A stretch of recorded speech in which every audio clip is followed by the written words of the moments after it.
Hello, everyone. I'm Afshin Deuce. I'm Mo. And this is our fourth conversation. So we were thinking about what to talk about, and one of our friends suggested money. So we thought, you know what? I think that's a good idea. Let's talk about money. So Mo, startups all wish that at one point they don't need to raise funds. Exactly.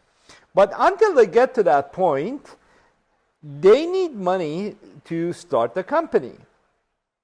Now, we all know that getting money starts with friends and family and all that, and it goes into super angels, super angels, then maybe a VC, or we have right now like earlier stage VCs. And then once you pass the VC stage, maybe strategic partnerships, and then we go all the way up to like, an IPO, private equity funds, whatever, right? But we want to start not from 1 to 10. We want to start from 0 to 1. Okay. Let's say you have an idea today and you just want to get the ball rolling. How do you fund that? Let's say like this. I think in current situation, with all the tech around us, AI, I don't know, low code, no code, it's much easier to first think if we really want money or not, because we can do a lot bootstrapping and using low code, no code platforms. Okay, I'm going to stop you there. Okay.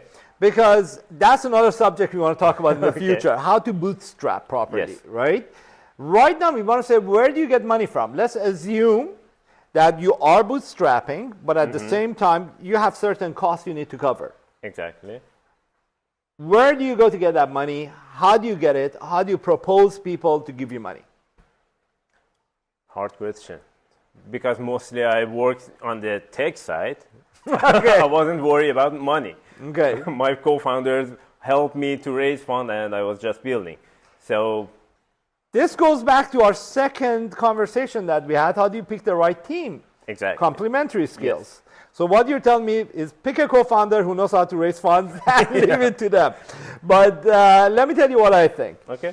So to start off, I think to be successful, you need to put a little bit of your own blood and sweat into the startup and your own cash.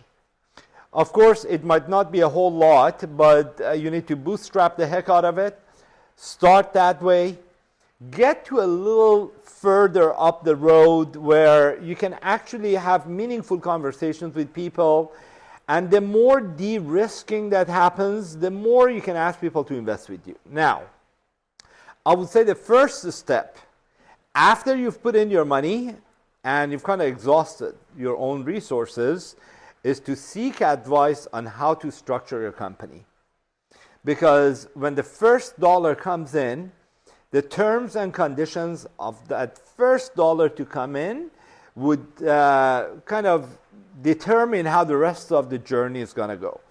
So seeking advice, properly structuring the company, looking at all the tax incentives that might exist for all the investors, the original investors who want to come in with you. And once you have all that set up, you need the proper documentation.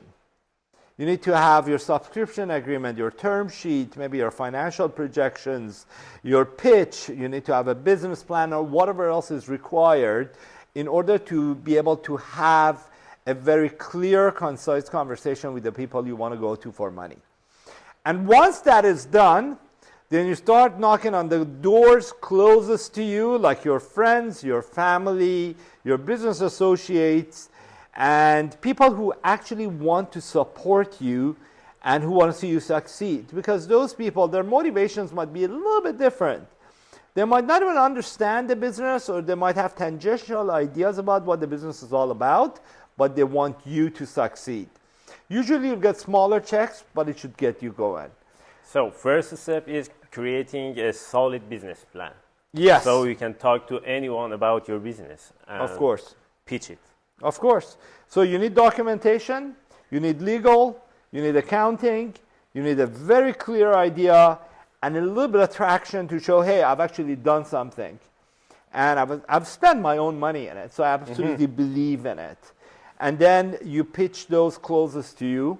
Now, you need to seek the legal advice of a lawyer. I highly recommend this at this stage. It's a must, because you need to have the proper documentation to make sure you're compliant with how you're raising. So, anything you want to add before we end this conversation today? So, what do we call investment? Just the money comes in the company, or participation? A co-founder, you gave equity, yes, and come to the company, help you. You would call it investment or not? Very good question. I think it is a given that if there are a few co-founders, they would put their blood, sweat, and their cash into the company, and they would exhaust their own resources without putting themselves under stress, of course, because you want to have a healthy mind to be able to perform, right? But you need to use your own resources. All the co-founders need to do that, and they're getting equity in lieu of what they bring to the table.